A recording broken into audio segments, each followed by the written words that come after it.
Imbas angin kencang dan hujan deras dari lingkaran luar Taifun Kompasu, Pemda Hualien mengumumkan penangguhan sekolah dan kerja untuk tanggal 12, tetapi Ilan yang juga hujan deras dan berada di wilayah timur tetap sekolah dan kerja. Warganet segera membanjiri Facebook Wali Kota Lin Zhimiao dan Lau Qingling mempertanyakan kesalahan pemerintah hanya melihat data dalam memperhitungkan situasi. Jinmen juga dilanda bencana angin kencang. Pohon aren berusia seabad di Desa Budaya Rakyat Santou juga patah dari batang karena hembusan angin kencang. Pihak berwenang segera beralih mengumumkan penangguhan kelas dan kerja pada tengah malam. Peringatan laut Taifun Kompasu dicabut pada pukul 8 pagi tanggal 12, tetapi Biro Cuaca Pusat CWB mengingatkan hujan perlahan mereda setelah lewat siang. Akumulasi curah hujan di wilayah timur diperkirakan mencapai 300 mm. 在屏东县的西大武山这个地方，其实它是发生在西大武山的邻县。如果用来代表它台东县的降雨、山区的降雨的话来说，是更具有代表性。所以我们还是要提醒整个东半部地区的降雨，过去比较明显，而且未来还是持续。 Kabupaten Lianjiang dan Jinmen mengumumkan penangguhan kelas dan kerja hingga pukul 6 sore. Di sisi lain, sebagian jalan di Jaro 7 Kabupaten Ilan ambruk dan jalan terputus sebabkan SD Siji, SD Nansan, SD Tatong juga diliburkan. SD Jaran dan SD Ulu di Taitung dan distrik Fuxing di Taoyuan juga diliburkan 1 hari. Curah hujan Hualien sangat deras karena pengaruh lingkaran luar Taifun Kompasu. Hujan deras pada tanggal 11 malam menyebabkan banyak jalan yang banjir. Hujan masih belum berhenti pada tanggal 12 pagi. Air di sekitar Jalan Chems masih belum surut. Lebih dari 2.000 orang dievakuasi dari pegunungan.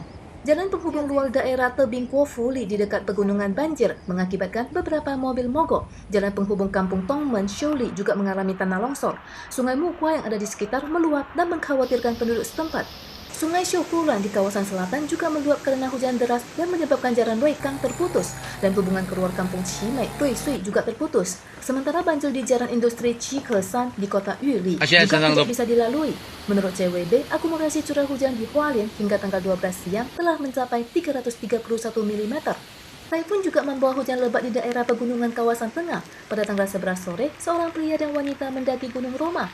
Pria bermagali berusia 54 tahun jatuh ke sungai dan terbawa air. Meski polisi dan tim damkar telah berusaha mencari Li, tetapi hingga tanggal 12 tengah hari, ia masih belum ditemukan.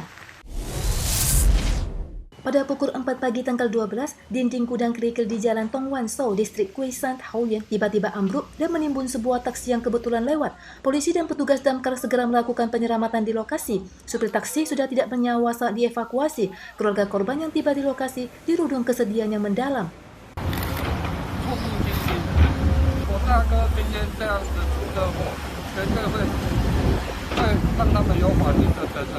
Dari pemahaman awal, dinding gudang ambruk karena peralatan tua dan menindih hingga meninggal pengemudi taksi Pelmagatai yang kebetulan melaju dari Taoyuan menuju Huilong.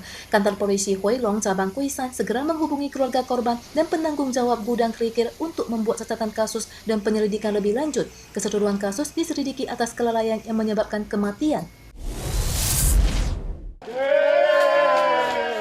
Pemerintah Australia umumkan pemulihan aktivitas perekonomian setelah penguncian selama hampir 4 bulan. Dari awal terlihat antrian panjang warga di luar bar untuk merayakan dengan minum bir bersama teman dan saudara begitu lewat tengah malam tanggal 11.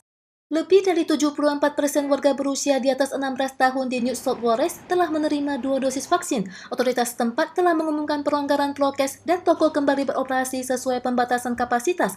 Pemegang bukti vaksinasi bebas untuk memasuki tempat tertentu. Namun, cakupan vaksinasi Provinsi Queensland hanya 52% dan saat ini masih dalam keadaan terkunci. Perdana Menteri Australia Scott Morrison berencana untuk mengembalikan Australia ke kehidupan normal dan membuka perbatasan mulai November tahun ini. Sekali lagi saya nak maklumkan, saya mengumumkan bahawa rentas negeri dibenarkan oleh pihak kerajaan.